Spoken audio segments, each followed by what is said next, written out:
Hi everyone, welcome back to the channel. We are officially a little over a week removed from AEW All Out last Sunday night in Chicago. But what more people are talking about than the pay-per-view itself, which wasn't that bad of a pay-per-view to begin with, was what happened afterwards. We'll get into CM Punk's comments at the media scrum. We'll talk about Tony Khan, as well as the fight that went down between Punk, Ace Steel, and the Elite. So let's get it rocking and rolling. I just wanted to share my opinion with it. I know it's not new news, but it's still news nonetheless, and there have been repercussions. A lot more has come out this week since Sunday night, so let's cover it. But first of all, we got to talk about CM Punk's comments. I am a CM Punk fan. I am an AEW fan, but none of this helped the company. None of this helped Punk. None of this did any favors for anyone whatsoever. Not just Punk's comments, but everything that transpired afterward.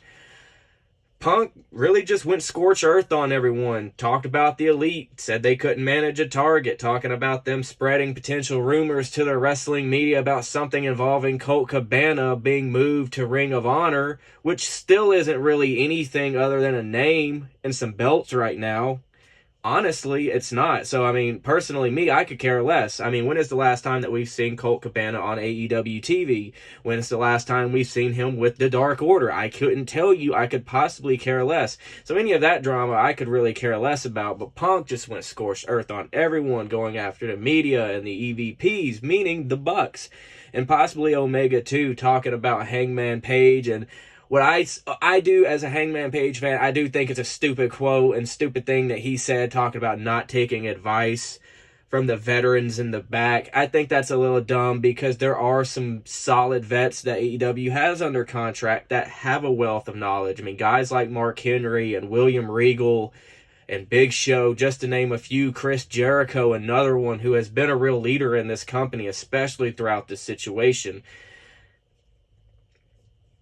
But all these comments that Punk was making, and sitting right next to him was the president of the company, Tony Khan, who just had this weird, he usually has a weird bugged out look on his face, but he was just sitting there and letting Punk, just run everyone down and just demoralize everyone. And he could have cut Punk off because he really just came like he was just being stepped on. That's the way he came across to me. He really didn't show any leadership. And look, I'm a fan of the company. I'm a fan of some things that Tony Khan has done. I am glad that he has brought another mainstream wrestling company to the forefront, an alternative that's been needed for almost 20 years. I don't hate the guy, but he really didn't come off like a strong leader in this situation. Would you see a Vince McMahon, a Triple H, or even a Dana White letting something like this go down?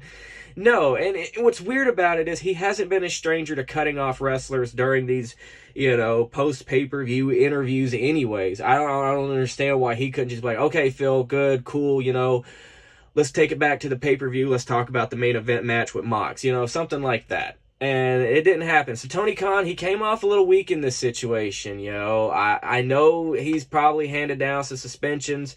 We'll talk about that in a sec. But he just came off kind of weak about this. And then the press conference went on. Punk went to his locker room, and he did say, if you have an issue with me, come and find me. Well, the Young Bucks and I believe Kenny Omega as well took him up on that challenge, and some reports say that the Bucks kicked down Punk's locker room door. I wonder if it was a pair of super kicks that did it. I don't know. Some reports say they just walked in. There's stuff out there that says that Ace Steel bit Kenny Omega. It sounds like we're in elementary school now. These are all grown men in top-notch positions in the company. The Elite all have EVP statuses, whatever that really means. Punk just became the world champion again. And, that really doesn't matter now because we found out 5 minutes, 10 minutes, what have you, into the match with Moxley at All Out, Punk already he has an injury. He's going to be out longer. So, really looking at it, he's kind of the worst AEW World Champion they've ever had right now. Looking at it, and the Elite, who won the World Trios Championships, became inaugural champions at All Out. See, all these dudes should have been celebrating. They had a fantastic night at the pay-per-view. They all won their matches. They all won championships. And within 72 hours, it's like it never happened. And we've heard that the Bucks have been suspended. Don't know about Punk. He's injured, so he'll be out with an injury that's projected to have him out a longer amount of time than the broken foot injury did. So we'll see what happens with CM Punk. Some people are saying that, he should be fired.